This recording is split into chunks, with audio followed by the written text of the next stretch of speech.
Bonjour chers amis de Village et vous. Voyez-vous, nous voyageons dans l'entité de Romicourt, de village en village, à la découverte des passions, des activités, des idées développées par des habitants de notre commune, de notre entité. Et la dernière fois, nous étions allés voir quelqu'un, comment dirais-je, Christiane Devresse, ici à Montmal, puis nous avons aussi rencontré des gens du côté de Pousset, donc une artisane de Pousset, Angélique Genot. Et maintenant, nous sommes revenus à Montmal, non loin en fait du quartier de Mommelette, et nous sommes en fait avec une auteure ou une autrice, comme vous voulez, aujourd'hui, qui n'est pas à son premier livre, mais qui a déjà une production littéraire, et qui est aussi une dame qui, par sa formation très spécifique, si je puis dire, crée en même temps, développe en même temps ce que j'appellerais une œuvre littéraire progressivement, impliquée surtout vers les femmes, vers le rôle des femmes dans le roman. On sent très bien ce rapprochement. Donc c'est une dame. Bonjour, Madame Mars. Voilà. Marie-Bernadette Mars est à côté de nous. Et je voulais un peu vous demander d'abord l'historique, si je puis dire, de votre vie, parce que si j'ai bien vu, si j'ai bien compris, au départ, vous êtes professeur, c'est ça? Oui, tout à fait. Donc, et pourquoi avez-vous choisi professeur de grec et latin. Et pourquoi le grec et le latin? Qu'est-ce qui vous a amené à ça?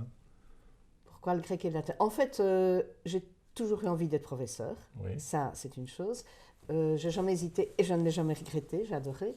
Alors, le grec et le latin, j'aime beaucoup la littérature. Et les textes grecs notamment me semblaient une richesse incroyable parce qu'on a des textes sur la philosophie, sur la mythologie et sur le théâtre. Ce sont trois domaines qui m'ont toujours passionnée. Peut-être aussi, ça on le retrouvera dans mes livres, et c'est petit à petit que je me suis rendu compte de ça, que je suis très sensible à la transmission. Et donc, je pense que quelque part, à l'époque, quand je fais mes études, on parlait de, comme on le fait à des tas de périodes différentes, de supprimer les langues anciennes. Oui. Et je pense que j'ai eu un peu l'impression d'une urgence, de me dire, voilà, il y a des textes là-bas, il y a un patrimoine à sauver. Et alors, les cours de langues anciennes, on ne doit pas apprendre aux élèves à parler, donc on a le temps. Et ça, je trouve que c'est vraiment très, très précieux. On a le temps de s'attarder sur toute une série de choses. Vous étiez professeur où exactement? À Liège, au Collège Saint-Barthélemy. Au Collège Saint-Barthélemy à Oui. Liège. Ah, voilà. Et donc, ce développement intellectuel, cette culture latine, vous a amené progressivement à vous tourner vers la littérature? Parce que, si je comprends bien, vous avez d'abord écrit un livre sur les traces d'Ulysse, c'est ça? Oui, sur les traces d'Ulysse. Donc ça, c'est un manuel de grec. Un manuel de grec. C'est un manuel de grec pour le début, donc pour l'apprentissage. Parce que j'avais envie aussi que les élèves aient un accès direct à la mythologie et régulier, et pas de temps en temps un cours où les professeurs se disent on va faire un peu de mythologie, ça va intéresser les élèves.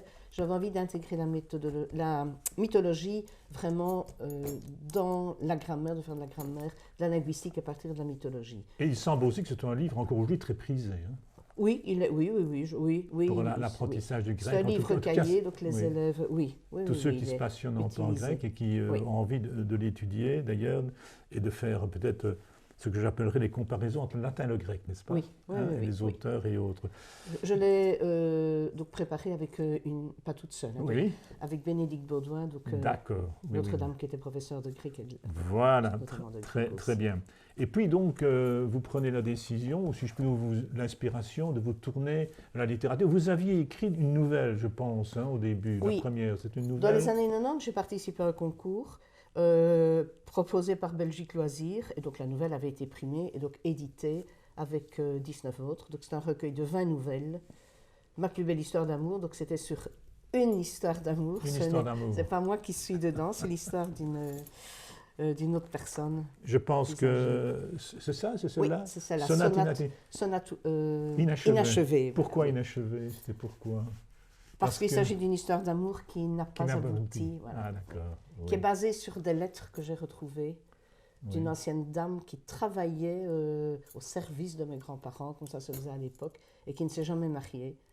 Mais donc, j'avais retrouvé des lettres assez passionnées qui lui avaient été adressées. Et je ne sais pas du tout le fond de l'histoire. Et là, j'ai complètement imaginé. C'est une dame qui a été très, très importante pour moi et qui a d'ailleurs aussi, j'en reparlerai peut-être parce qu'elle est de l'influence pour un autre roman. Pour un autre roman. Ouais. Parallèlement à ça, il faut savoir qu'en fait, il y a combien de temps que vous habitez Montmal? Parce qu'avant, vous avez habité Bierzet, si je comprends bien. On habitait Orion-Zémont. Orion-Zémont. Oui. Et puis vous êtes venu habiter Oui. ici. Et On a habiter à Montmal, donc il y a déménagé combien de temps que vous habitez En Montmal? 98, En 98. suite à l'agrandissement de l'aéroport de Bierzet. D'accord. Et donc une partie a été écrite à Bierzet et une partie ici alors? Oui, la première Oui. nouvelle ici. Oui, oui, oui, oui, oui, oui, oui. Elle est tellement ancienne que c'est un peu, voilà, le groupe des D'accord, autres. Oui, oui, oui, c'est d'accord. vrai, elle a été écrite à Orion-Zémont. Oui. Alors je vois aussi ce livre, il s'appelle Les trois cadrans de la beauté. Ça c'est plus récent ça ou pas? Ça, c'est plus récent. Celui-là, il est paru en 2019. Et en fait, ça, c'est un livre un peu à part par rapport aux autres. Oui. Donc là, ce n'est pas moi qui ai écrit les textes. Là, j'ai pris les photos. Je fais aussi voilà, assez bien de photos. J'ai d'ailleurs fait quelques expositions ici à Montmal dans le cadre de Montmalia. Et donc là, c'était lors d'un voyage réto en Grèce. Et moi, je n'étais plus professeur à ce moment-là. D'accord. Je venais d'arrêter. Oui. C'était la première année, donc je n'avais plus les élèves. Je ne devais plus les évaluer en fin d'année. Et donc ici, c'est un élève que j'avais eu en troisième et qui faisait partie du voyage, donc Félix Katikakis, qui écrivait, je trouve, remarquablement bien. Et pendant le voyage, il écrivait régulièrement des petits textes. Et donc on a fait un livre complémentaire, c'est 2 regards sur la Grèce. Donc c'est complètement subjectif, c'est pas du tout un livre complet sur la Grèce. Le fil conducteur du livre, c'est le voyage, et donc ce sont des impressions visuelles et littéraires sur le voyage. Qu'est-ce qui vous intéresse dans la photographie en fait? Puisque vous le aimez regard. bien. Le regard. Je crois, oui. Le regard que moi je porte sur les choses, et puis le regard que les gens vont porter sur les photographies que je prends. D'accord, Oui. oui. Oui, je regarde les choses autrement. Si je... Vous êtes plus photographe de la nature ou photographe de personnages ou de... Ben, j'aime beaucoup faire des portraits. Ah, Ça, oui. La nature aussi, mais je photographie excessivement peu les animaux, par exemple. Mais la nature, les paysages. Mais alors, une chose que j'aime beaucoup dans la photo, c'est la lumière, évidemment, les contrastes, la lumière. D'accord. Dans ce domaine-là, il y a des photographes célèbres qui vous inspirent ou vous, comment Je dirais-je, c'est de parlais l'inspiration spécialement d'eux, personnelle? alors qui m'a inspiré pour un roman. C'est un photographe suisse du début du XXe siècle, Boissonnas, D'accord. qui évidemment photographié en noir et blanc. Il a des photos extraordinaires de la Grèce.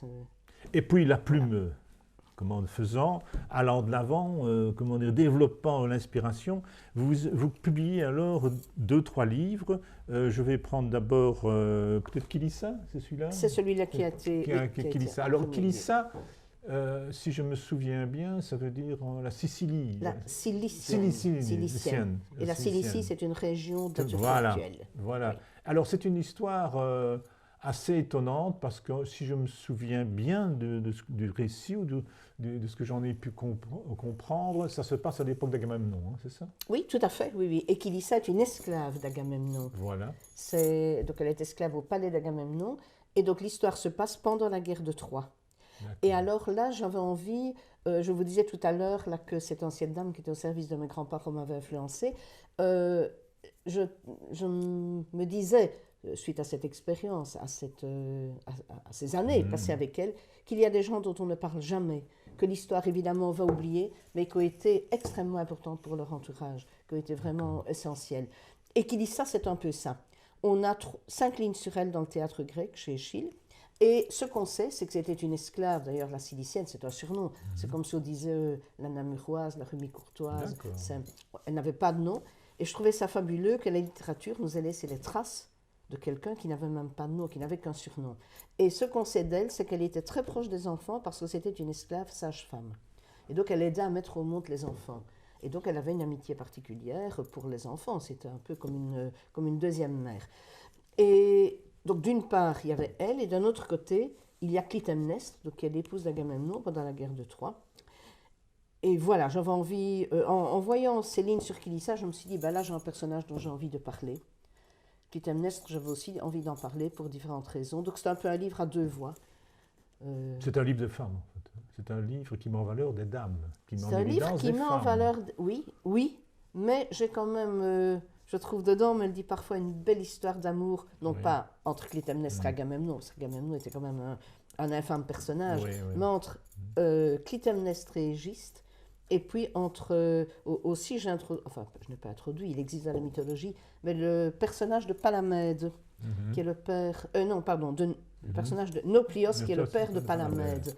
Et en fait, Nauplios va perdre son fils pendant la guerre, mais pas de n'importe quelle manière. Il est lapidé par les autres Grecs, je vous passe tous les détails. Et Clytemnestre a perdu aussi sa fille, puisqu'Agamemnon, pour rester le chef de l'expédition, a sacrifié Iphigénie. Et donc, là, en parallèle, c'est évidemment beaucoup plus l'histoire de Kilissa et de Clytemnestre, mais je voulais quand même aussi montrer qu'il y a des hommes qui sont bien. Oui, d'accord. Oui, ce qui est assez intéressant dans vos romans, c'est que vous amenez des débats actuels, vous les resituez dans le passé, et vous montrez qu'en fait que comment dirais-je, que les sujets, que les thématiques peuvent traverser l'histoire, qu'on retrouve à cette époque. Puisqu'Agamemnon se fait assassiner, si je me souviens. C'est Clytemnestre qui le dit quand il revient. Parce qu'il n'y a pas de justice à l'époque. Voilà. Et ça, c'est un thème qui me fascine un petit peu, c'est qu'est-ce qu'on fait quand il n'y a pas de justice? Là, les tribunaux n'existent pas. Et donc, Clytemnestre devant ce dilemme, ou bien elle ne fait rien, et c'est un peu comme si elle oubliait Iphigénie, comme si elle la laissait mourir une deuxième fois, ou bien elle rend justice elle-même, quoi. Et ça, je veux le montrer aussi, mais à travers les lignes, je ne fais pas des exposés théoriques, ce n'est pas un essai, combien la justice est importante. Combien reconnaître qu'Agamemnon n'avait pas à tuer Iphigénie, et ça c'est encore quelque chose. Actuellement, la justice, c'est rien d'autre que ça. C'est une instance extérieure qui vient dire il a tort, il a raison, et je pense que c'est vraiment très très important. Ça ne va pas remplacer la personne, mais reconnaître. Et on sait que tout ce qui s'est passé, d'ailleurs, les attentats aussi, toute la problématique de la reconnaissance des faits. Et alors, il ne faut pas connaître l'Antiquité pour le lire. Non. Voilà, je présente le personnage. Oui, je pense qu'il faut souligner ça. C'est publié chez Academia. Oui, qui est une maison d'édition située à Louvain-la-Neuve. Oui. Et je pense même que ceux qui sont intéressés savent que je pense qu'un des auteurs, d'ailleurs, a reçu de cette maison d'édition le prix Saga Café à un moment donné aussi. Donc, voilà. Donc, Kilissa, il est toujours en vente, on peut toujours le trouver. Ou alors on s'adresse à vous, en fait. Oui, mais on peut passer par des librairies. Dans le coin, chez Maximum, à Warem, et alors à Liège, la librairie de Liège, chez Pax, chez Toute Direction, chez Livre au Trésor, au Musée de la Vie Wallonne, chez la librairie Entretemps. D'accord. Alors, nous passons à un autre livre maintenant, en fait, qui s'appelle L'Échelle des Agorias, et qui se passe, en fait, en même temps, grand écart entre Remicourt, plutôt le village de Pousset, et la Grèce. C'est toute une histoire. Et donc, en fait, quand on voit le titre, Madame Bars, l'échelle des Agorias, c'est quoi les Agorias? Alors les Agorias, c'est une région de la Grèce, une région extrêmement montagneuse, beaucoup moins connue du tourisme que les îles, et c'est la région qui est au nord de la Grèce, qui est assez proche de l'Albanie. Une région très montagneuse, avec des villages parfois inaccessibles, et jusque dans les années 70, il y avait un village qui n'était accessible que par un escalier de pierre, et c'est cet escalier de pierre qu'on appelait la scala en grec, l'échelle en français, et qui va jouer un rôle dans le livre. Alors, il y a un personnage qui sert un peu de lien entre ces différentes parties du livre. C'est une dame âgée qui est en fait dans un home. Oui. Dans un home et qui, comment dirais-je, va transmettre quelque chose à sa petite fille, si j'ai bien perçu. Mais en fait, l'histoire commence dans un home à Pousset. Oui, l'histoire, voilà, oui, l'histoire commence dans un home à Pousset. Et là, je me suis inspirée pour la première partie d'un séjour de ma mère de quelques années. Donc, j'avais pris beaucoup de notes et voilà, le roman est parti de là. Mais là, donc la première partie, autant la première partie est basée sur toute une série d'observations réelles, autant après, ma mère n'a rien de grec, et donc ici, la grand-mère dans le livre est grecque, et donc c'est un dialogue entre la petite fille et la grand-mère, donc toute une première partie plus intimiste. Et puis, la grand-mère, qui n'est jamais retournée en Grèce, va demander à sa petite fille de faire le voyage à sa place. Sa petite fille, d'ailleurs, est tout à fait intriguée par cette absence de récit sur le passé. Et donc la petite fille va y aller et va rencontrer donc, dans les Agorias, dans un village des Agorias, Tsepelovo, une amie de la grand-mère qui a le même âge, qui a 80 ans, mais qui est encore en pleine forme. et qui finalement va lui raconter une série de choses qui se sont d'événements passées qui se sont passés et qui les durant a la période des colonels. voilà, qui les a concernés. Et en fait, ce que je voulais, moi, en arrière-fond, c'était dénoncer les dictatures, notamment les dictatures militaires et les guerres civiles. Parce qu'en Grèce, il y a une guerre civile terrible de 1945 à 1949 qui a fait plus de morts que pendant la guerre et dont on parle vraiment très, très rarement. Et donc, dans le livre, en gros, on ne va pas dévoiler parce que là, il y a du suspense, mais l'arrivée des colonels en 67 va rappeler aux deux jeunes dames, qu'une petite trentaine d'années, des choses qu'elles ont vécues enfants pendant la guerre civile, mais sans trop les comprendre, quoi, des disparitions, des choses ainsi. Et... Oui, ce qu'il y a aussi, c'est les deux personnages, on accentue encore par rapport au précédent, par rapport à Kilissa, on accentue encore un peu la mise en avant des femmes. De femmes, oui, femmes. oui. Oui. Hein? Et là, la question... C'était voulu ça, alors? C'était voulu de votre part? Bah oui, la question qui est posée... Ou est-ce que c'est venu au fur et à mesure de l'écriture? Non, au point de départ, mais je vous ai dit, le point de départ, c'était le séjour de maman en maison de repos. Mais alors, non, une fois que j'ai eu envie de parler des colonels et de la guerre civile, ben, je me suis dit, je vais le faire par le regard des femmes. Ça. Et de me dire, voilà, en tant que femme, jusqu'où peux-tu aller, jusqu'où as-tu envie d'aller, jusqu'où ose-t-on aller sous une dictature. Et alors, ça rejoint le premier, quand il n'y a plus de justice. Oui. Donc la question est la même. Et la question de la transmission. Puisque dans l'autre, c'est la littérature qui nous transmet un esclave. Ici, c'est la grand-mère qui ne va pas le transmettre directement, mais qui va s'arranger pour que sa petite fille parte quand même en Grèce à sa place. Vous êtes attentif à ce genre de dialogue entre les générations? Ah oui, ça, la transmission. Je ne me dis pas avant, je vais faire un livre sur la transmission, mais je me rends compte que c'est vraiment... Est-ce le professeur qui parle là ou pas? Probablement professeur et maman. Et la maman, oui, voilà. Je trouve que par rapport à nos enfants, par rapport aux élèves, c'est évident qu'on a envie de transmettre des valeurs, on a envie de transmettre des choses qui nous tiennent à cœur, mais sur des bouteilles à la mer, on ne sait pas ce que ça va donner, mais je pense que c'est super important la transmission. Oui, juste une petite précision pour dire en fait que vous avez 5 enfants. Hein, oui, oui. Hein, donc il y a cette volonté aussi de faire connaître ou de faire découvrir bien les choses de la vie en tant que telle, ou de transmettre des choses que vous concernent par rapport à eux. Tout en sachant bien qu'on n'a aucune prise là-dessus, qu'on transmet des choses et voilà. Mais ça, je pense que la transmission... C'est l'écriture qui est, disons, votre technique pour transmettre. Voilà, oui. Un détail aussi... Et la photo. La photo, oui. Mais comment travaillez-vous, en fait, pour écrire?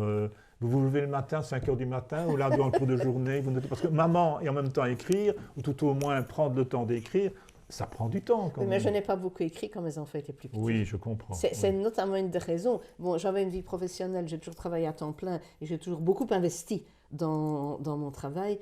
Bon, j'adorais donner cours et donc je ne faisais pas des cours répétitifs. Donc j'ai toujours beaucoup investi là-dedans. Et alors, bah oui, la vie familiale... Alors, comment faites-vous maintenant? Vous avez écrit ces livres. Vous écrivez chaque jour, vous attendez, vous faites laisser respirer le texte À certains moments, j'écris chaque jour. Quand je me dis, bon là, maintenant, quand je trouve que ça n'avance pas assez, il y a des moments où je me dis, là maintenant je m'y mets, et je m'y mets chaque jour. Alors à ce moment-là, mais je ne me suis jamais levée à 5 heures du matin parce que je suis beaucoup plus quelqu'un du soir. D'accord. Donc travailler jusqu'à 1 heure ou 2 du matin, ça oui, mais pas à 5 heures du matin. Et donc quand je décide d'écrire et que je me dis maintenant je vais écrire chaque jour, si je rentre une fois à 1 heure du matin et que je n'ai pas écrit ce jour-là, j'écrirai à 1 heure du matin. Et le nombre de pages écrites ça peut être extrêmement varié. Oui, voilà, ça va dépendre. Oui. Et j'écris, la plupart du temps, maintenant, j'écris sur ordinateur, évidemment. Mais si je ne suis pas chez moi, j'ai quand même toujours un bic et un carnet avec moi. Je dis souvent, quand on me pose la question, je compose assez bien en voiture. Donc en voiture, j'ai... C'est dangereux. Oui, mais je n'écris... Voilà, c'est... Je ne sais pas, ça m'inspire, le paysage. Je ne sais pas si c'est le fait de voir le paysage défiler. Mais là, il m'arrivait de m'arrêter, de noter des choses. Donc, je n'écris pas une page en voiture, évidemment. Mais quand même plusieurs phrases parfois. Ça m'est déjà arrivé. Ah bien. Ben voilà. Vous découvrez encore une manière de s'offrir, de travailler. C'est assez intéressant d'ailleurs. Chacun a sa manière de faire aussi. Chaque écrivain a sa manière de faire et de se découvrir. Suite à ça, il y a aussi un livre c'est plutôt des nouvelles, ceci. Complètement des nouvelles. L'horizon en éclat, que vous avez il y a d'ailleurs un suivi de l'exilé de Félix Katakis, qui est le même. qui est le même Oui, qui a voilà, fait, que les trois cadrans de la beauté. Oui. En quoi consiste-t-il l'horizon en éclat? Ce sont des nouvelles. Alors, donc. ce sont des nouvelles courtes. Elles Courtes. ont 5 ou 6 pages chacune. Alors, j'ai envie de dire que c'est un livre un peu comme un ensemble de photos. D'accord. Ce sont en fait 20 flashs sur la vie des migrants. Donc, le fil conducteur, toutes les nouvelles concernent des migrants. Alors, beaucoup concernent des migrants d'aujourd'hui. Donc, on en a hébergé à certains moments. Donc, l'idée, évidemment, est partie de là. À un moment, je me suis dit, mais telle chose, ben, ça mérite d'en parler. Mais je ne connaissais pas assez leur vie, leur histoire pour faire un roman, pour faire un récit. Et donc, c'est vraiment comme si j'avais pris des flashs. Donc, sur les migrants qui sont ici, mais alors également sur leur trajet, leur voyage. Par exemple, comme je vais régulièrement en Grèce, et on y va en bateau, donc le car monte sur le bateau, etc. Donc, on passe dans des ports, mais là, on les voit. Oui. C'est pas comme derrière un écran de TV. On en voit parfois à 10 mètres qui regardent en espérant se faufiler en dessous d'un camion. Donc, c'est quand même là-bas une proximité beaucoup plus réelle.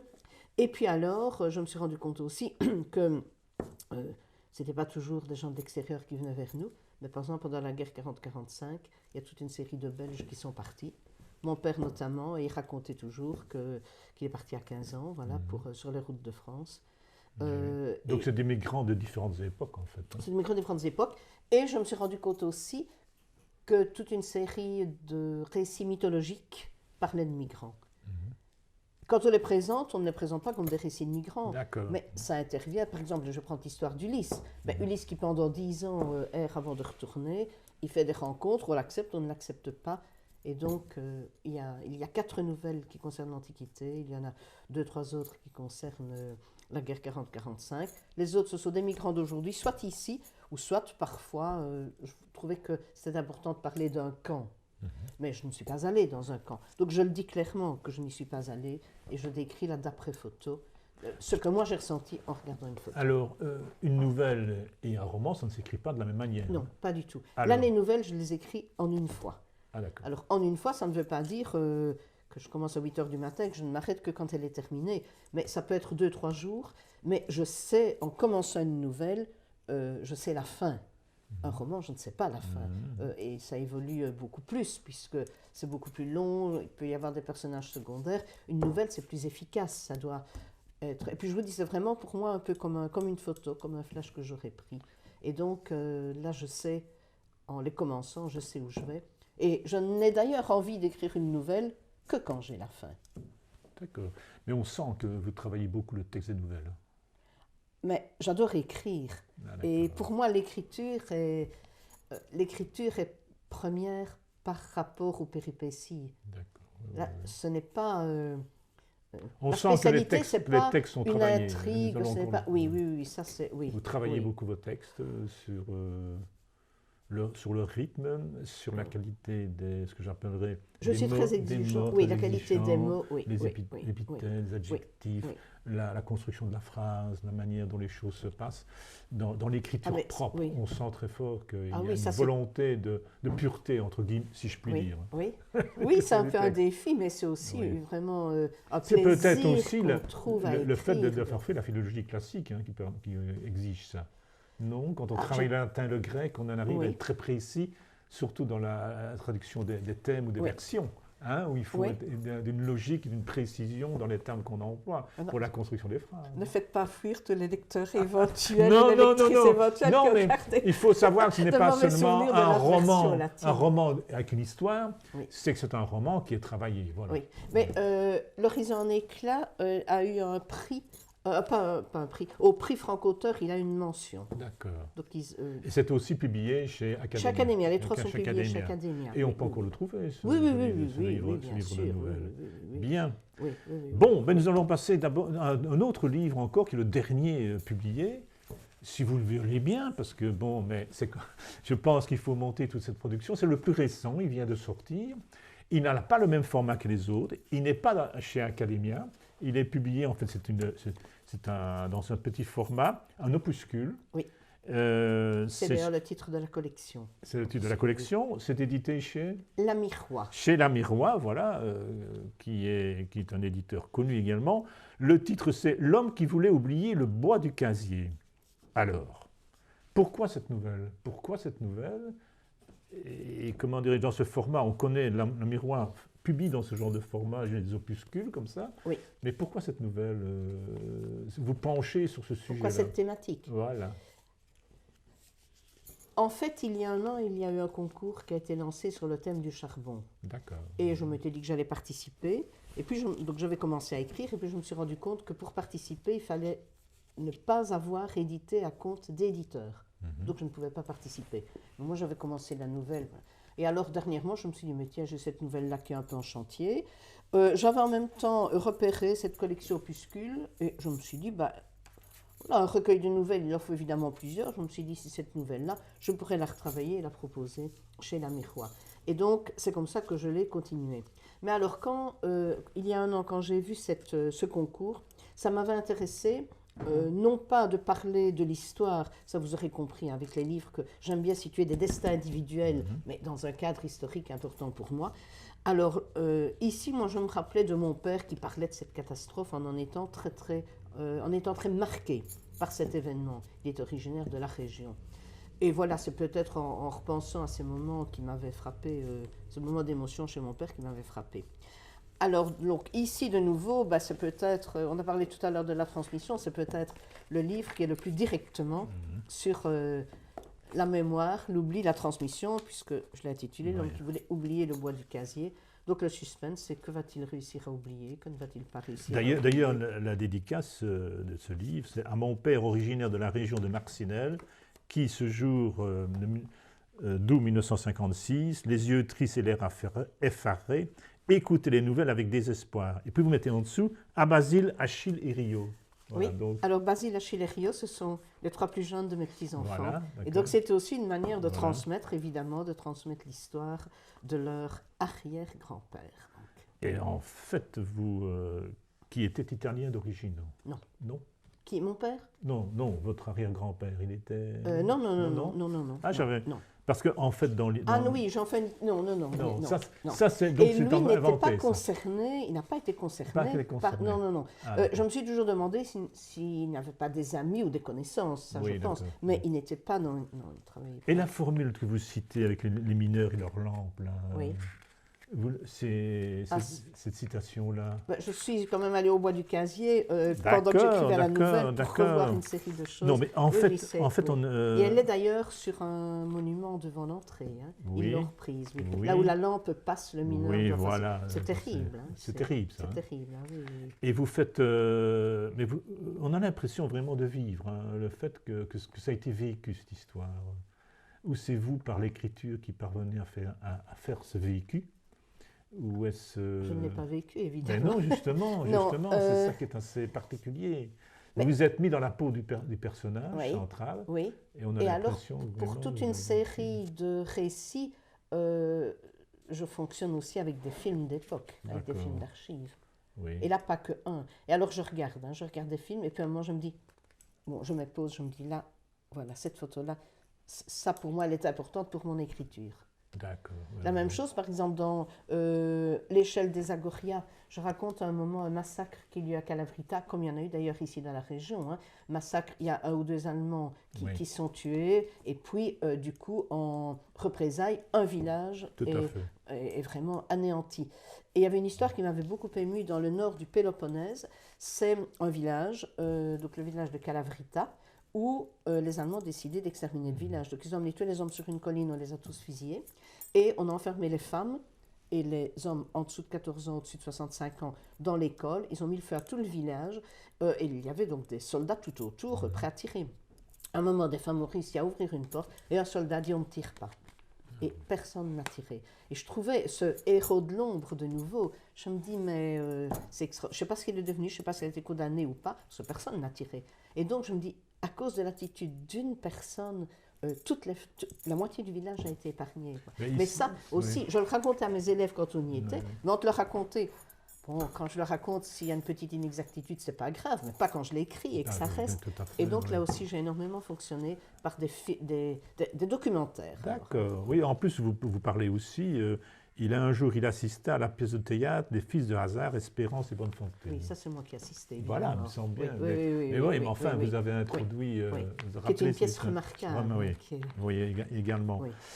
Alors, ce petit texte, il est disponible, en fait... Il est disponible à partir du 17 mars. Il est plus... 17 mars 2023. Et il est, comment dirais-je, vendu en librairie ou... Normalement, oui. Normalement, Si les librairies oui. le commandent, c'est toujours la même chose. Ah, d'accord. Il est diffusé par la Maison de la Poésie d'Amay. Oui. Donc qui est- l'éditeur, c'est la Miroir. Miroir. Pour la Oui, oui. diffusion, c'est la Maison de Oui, la il Poésie publie d'Amay. aussi la lettre, une petite brochure également, la Oui, lettre oui. 2, et une fois par mois, je pense également, Ah oui, dans oui, dans oui, ce oui. format-là. Oui. Bien, mais voilà, nous avons fait le tour de ce que j'appellerais une œuvre littéraire quand même, on peut parler de ça, ici à Montmal, et en outre, mais vous aimez bien la transmission, et je me suis laissé dire en fait que vous faisiez aussi des ateliers d'écriture. C'est vrai, ça Oui, je fais parfois des ateliers d'écriture quand... Et vous transmettez quoi à ce moment-là? Vous amenez les gens à poser la plume et à prendre en charge leurs idées et comment Par on fait? exemple, quand j'étais professeur, un atelier qui marchait bien, c'était de reprendre, c'est d'ailleurs un exercice ici dedans, c'est de reprendre un épisode d'Ulysse. Celui que je reprenais, c'était Ulysse et Circé. D'ailleurs, j'ai une nouvelle là-dessus, on fait le lien entre tout. Et donc, les compagnons d'Ulysse arrivent sur l'île de Circé. Circé a peur, elle les transforme en animaux, puis Ulysse intervient, elle les retransforme en hommes. Je fais vraiment très très bref, quoi. Et je faisais réécrire cela par des élèves, mais en se mettant dans la peau d'un des personnages, soit D'accord. Circé, soit Ulysse, soit un autre qui va en exploration avec lui. Et donc là, pour moi, c'était une manière de faire revivre certains textes. Alors, dans les ateliers d'écriture, une chose que je trouve vraiment importante, c'est de montrer aux gens qu'ils ont plus d'imagination qu'ils ne le pensent parfois. Dans le mot imagination, il y a le mot image et ça débouche sur l'imaginaire. Et donc parfois, on dit, mais moi, je n'ai pas d'imagination. Et je trouve ça vraiment dommage qu'à une époque de leur vie, un enfant de 3-4 ans ne dira jamais, je n'ai pas d'imagination. Et je me dis, c'est quelque part, pour moi, dans l'éducation, que les gens ont cru qu'ils n'avaient pas d'imagination. Mais si, tout le monde voit des choses, tout le monde a des images. Et donc, dans un atelier d'écriture, ça, c'est quelque chose que j'aime bien faire, c'est de montrer aux gens qu'il y a des techniques, mais ce n'est même pas des techniques, des choses faciles pour développer l'imagination. Je pense qu'il y en a qui en ont plus que d'autres, a priori, ou à un moment de leur vie. Mais voilà, ça, c'est une chose que... Et alors, quand je fais des ateliers d'écriture, moi, j'ai énormément de respect. Là, j'essaie aussi vraiment d'inculquer ça, de dire, ce que vous écrivez, on n'a pas à... moi, je peux vous aider pour l'aspect littéraire, mais on n'a pas à juger, c'est bien, c'est mal, c'est... là, je pense qu'il faut un profond respect que j'essaie d'induire dans le groupe. Eh bien voilà, c'est ainsi que nous terminerons cette émission sur ces beaux propos tenus par Madame Mars. J'espère que vous irez vers elle, que vous irez vers ses livres. Je pense aussi que vous y tirez profit au niveau de votre richesse personnelle. Merci de nous écouter, de nous entendre et à une prochaine fois. Merci beaucoup, tout grand merci.